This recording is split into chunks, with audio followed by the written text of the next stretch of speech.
Finally, I get to meet you. Yes. How you doing? No, I'm getting there. That's good. I'm so glad.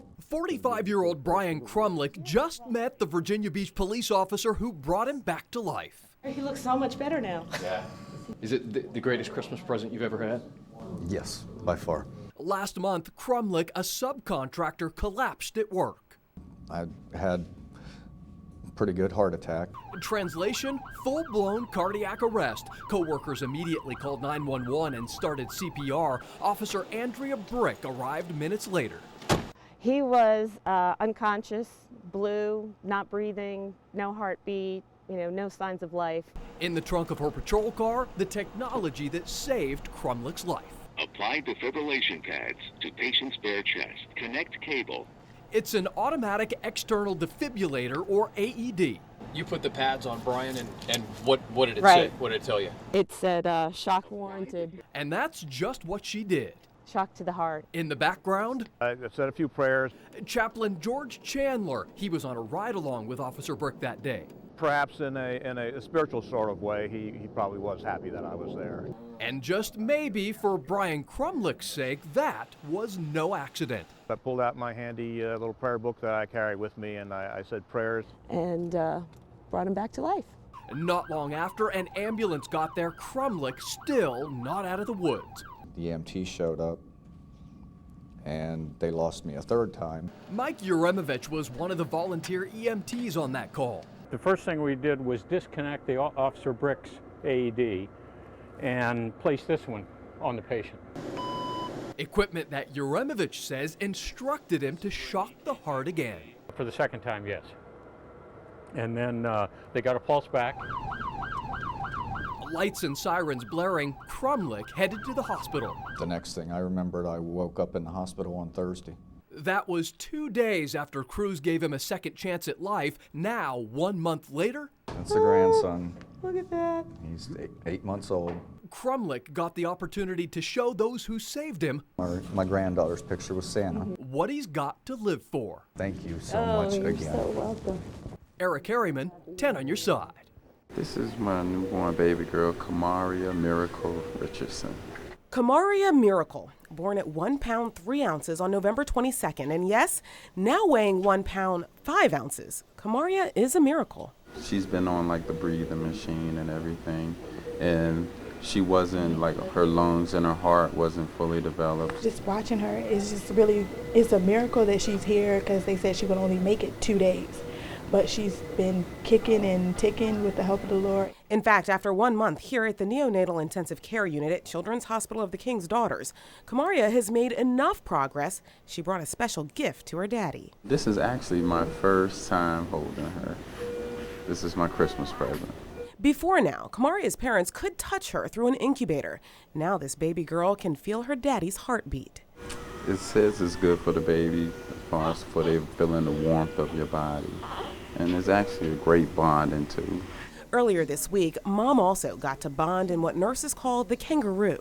Just the fact to be able to hold her and have her moving around and looking at me and lifting up her head, it was just wonderful. Even though Kamaria is not strong enough for this to be a daily event, she'll get a little extra kangaroo time for Christmas.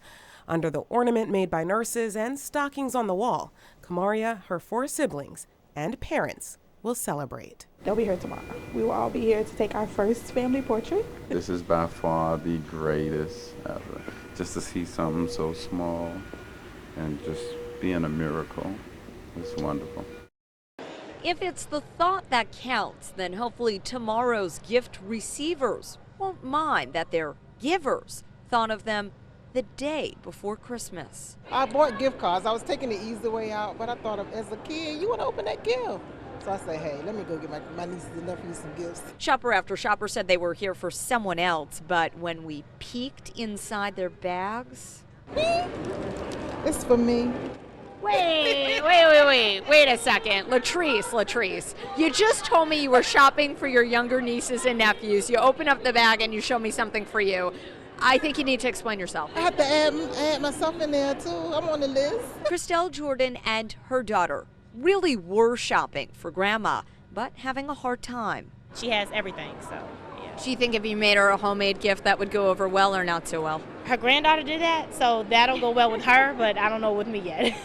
Not as good. Not as good for me. Right. It used to work for you, I bet. It used to, but not now. So as not to get the wrong gift, we found some folks shopping together. I'm buying it, but I don't want to buy it without her seeing it. He paid for it. Smart man. Who is this lovely man? Is this your husband? He is. Yes. Isn't he wonderful? He better be. We'd have another story if you weren't, but that's fine. At the end of the day, it doesn't really matter when you purchase. I'm a pressure shopper, so I like that. Is that an official diagnosis? Yes. So long as you make your purchases before the stores close. Y'all know I give great gifts. Do they know that you shop the day before Christmas? I'm quite sure they do. Now they do. The Judeo-Christian Outreach Center has been feeding people Christmas dinner for years. Volunteers have been working since early this morning to make the dinner possible. Like Santa's helpers, volunteers hard at work carved turkey after turkey. There were gift bags to stuff and tablecloths to spread. Guiding all the volunteers, kitchen manager Nancy Gatlin. What I do from my heart. And if people are hungry, I'm going to feed them. After more than 2 decades working for the government, Nancy says she found her true calling, or rather, it found her. In a 6-month period, she lost her husband and her son. And I was devastated. And I started tipping the bottle morning, noon, and night. The Judeo-Christian Outreach Center's former director convinced Nancy to move in. It helped me to learn to cope with my grief and my loss.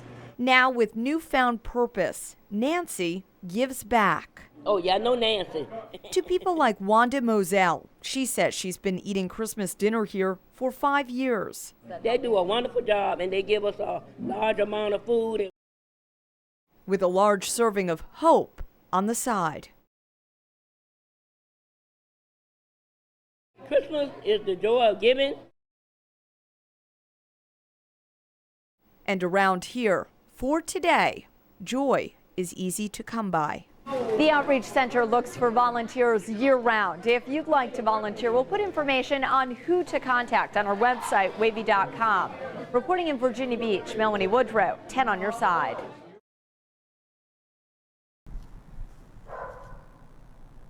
It's said that no snowflake looks alike, and each snowflake's very unique, and it's kind of like every kid. I'm Betty Ramsland. I go to Cox High School. I'm 17, and right now I'm cutting snowflakes to give to Sandy Hook. Hi, I'm Carol Watkins with the Cape Henny Service Unit with Girl Scouting. Today the girls have decided, and our leaders, all these adults here are leaders as well, have decided to do snowflakes for the Sandy Hook elementary schools. They're going to set up new classrooms for them in a new school, and to welcome all the new children, they were going to decorate them with snowflakes. Thinking about a child who has passed away and the parent has to deal with that, that's always very hard to think about. On most nights at the Regency Plaza Apartments in Hampton, all these doors, and on the other side, some doors on the other side too. Residents are hesitant of opening their doors to strangers. But this isn't most nights. In the parking lot, you won't find anyone wearing a red suit. Ages 3 and up. But plenty of volunteers taking his place. Yes, sir. Without the sleigh, though. And the reindeer. Every year, Terry Riddick and his group Best Kept Secret Stop the Violent spends Christmas Eve together. My brothers, my son is here. Their goal is to make sure every little one gets a toy. I just remember when there was times that we couldn't afford toys. So just to bring the smiles to other people is beautiful. And with every toy, Pet shop. Me. comes a smile. Just ask Nazim. I feel awesome. His mother Tracy has the same feeling. So this is real good, right on time. It's a special thing, like people don't just come and give to children. But as Father Ramon Sexton learned, they are just giving out toys, though the gifts come with a message. Encourage young people to do the right thing. Stop the violence. Riddick's cousin was murdered in 2005. We're here to bring awareness to our communities on the crime that's killing our babies. It's senseless. A lot of young people dying over senseless things. Riddick knows the love on this night won't last forever. Some of the smiles he sees now, he might not see next year. We have to keep pushing. We have to keep pushing. We got to push harder. Actually, we're going to go this way. Talk about cutting it close. Jeremy Hansen has 4 kids to shop for, and he's just getting started.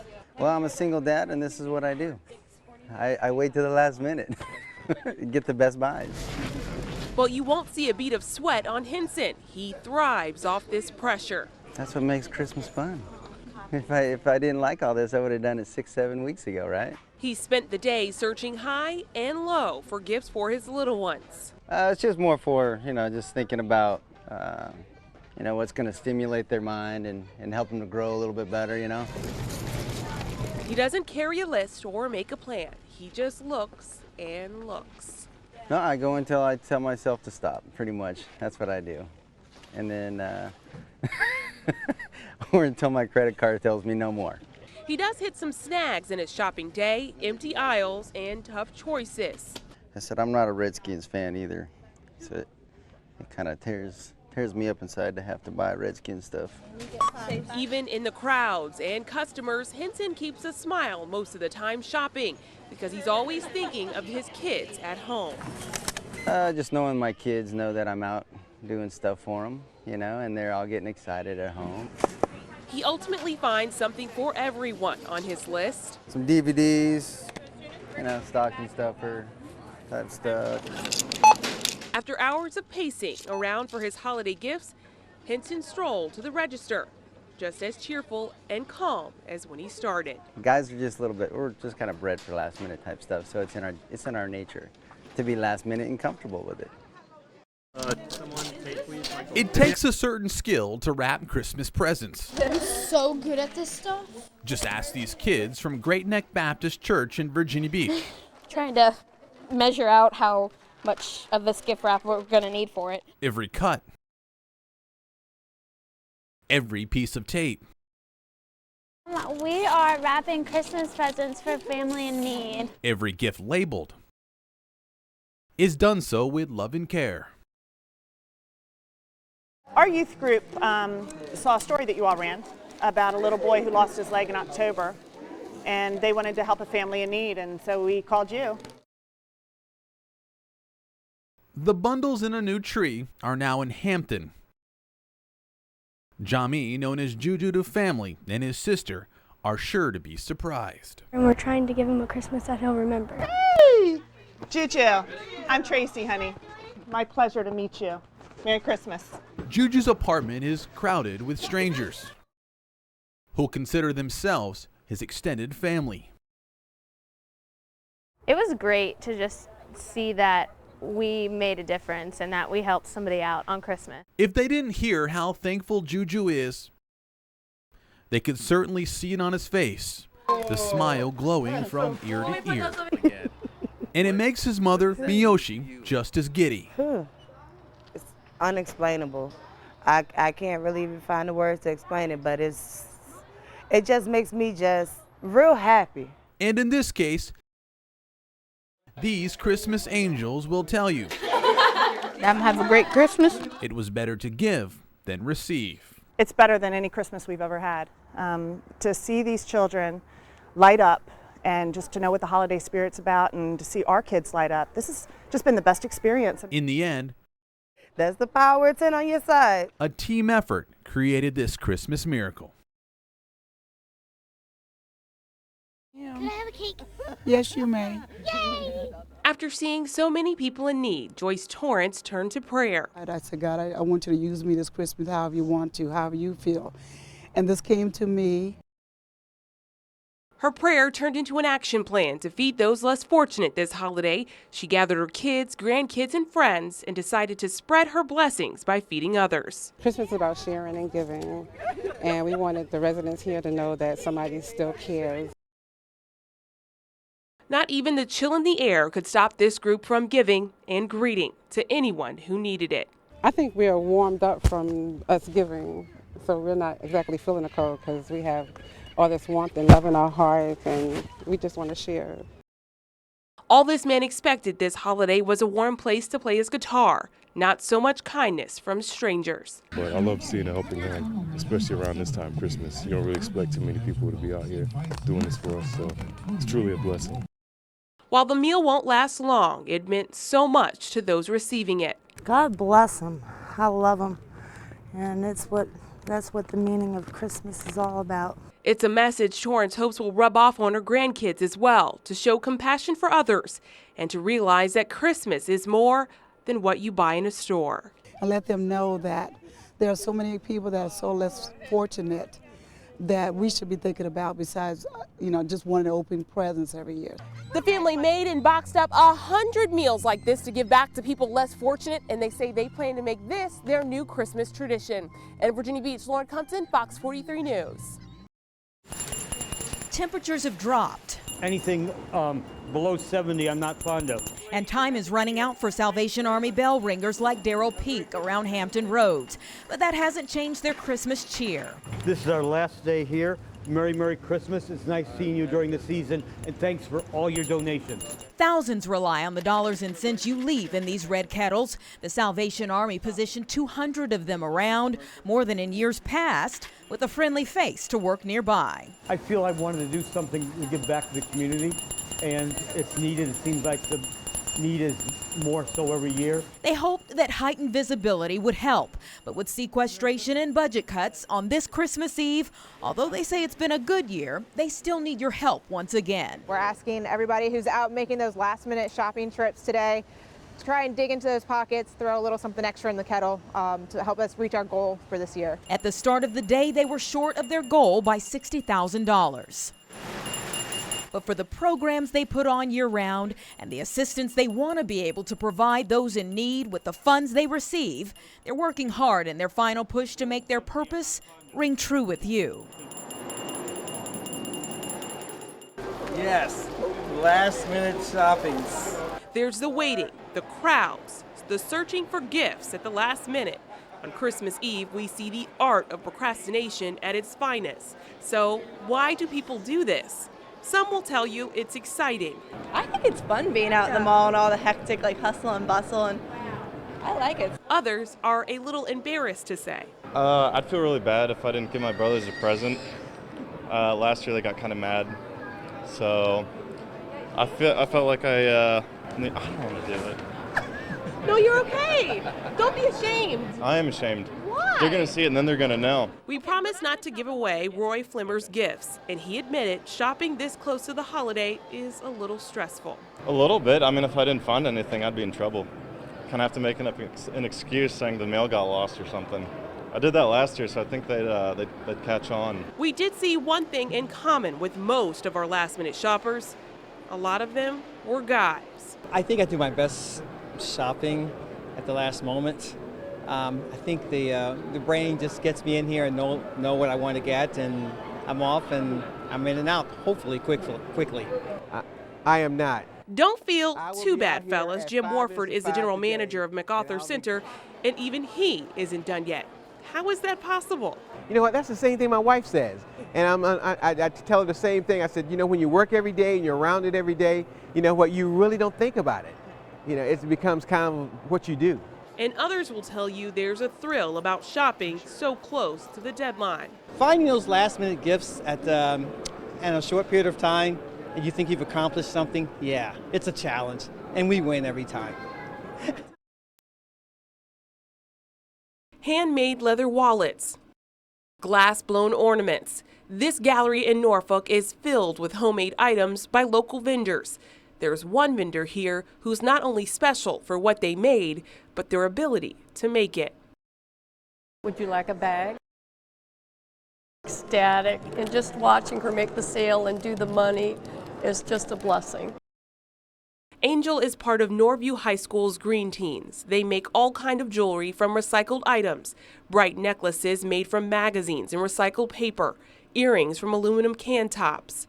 The Green Teens sold their designs at a homemade fair in Norfolk earlier this month. We work with these students, preparing them to get ready for working outside of the building. So we want them to get in the community working on their money skills, selling things, talking to customers. Each student in the program works on some part of the business.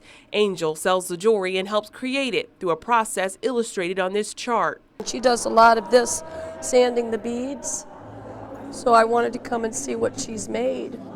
And I just love the jewelry. Actually, this is one that I bought before that I wear a lot. This may not seem like much, but for students like Angel who have mental or physical disabilities, making this jewelry is a huge feat. Job coaches say it helps her with her coordination and motor skills. Students also learn skills like budgeting that lead to jobs after high school. So she goes into Excel and she enters like the receipts and the money that we make, and she keeps a budget for us at school. So she could have a job in the future, maybe doing data entry. She could work, we have some programs, postgraduate programs where they go into like the hospital here in Satara and they work. Look at your customers and smile. There you go. Very nice. It's also been known to bring shy students like Angel out of their shell. Thank you for selling me the jewelry. I've seen a lot of progress with her. I've seen her speaking more and looking at people in the eye and greeting people, and she's come a long way, right, Angel? The people helping these teens want to focus more on what they're capable of instead of their disability. It makes me feel fabulous.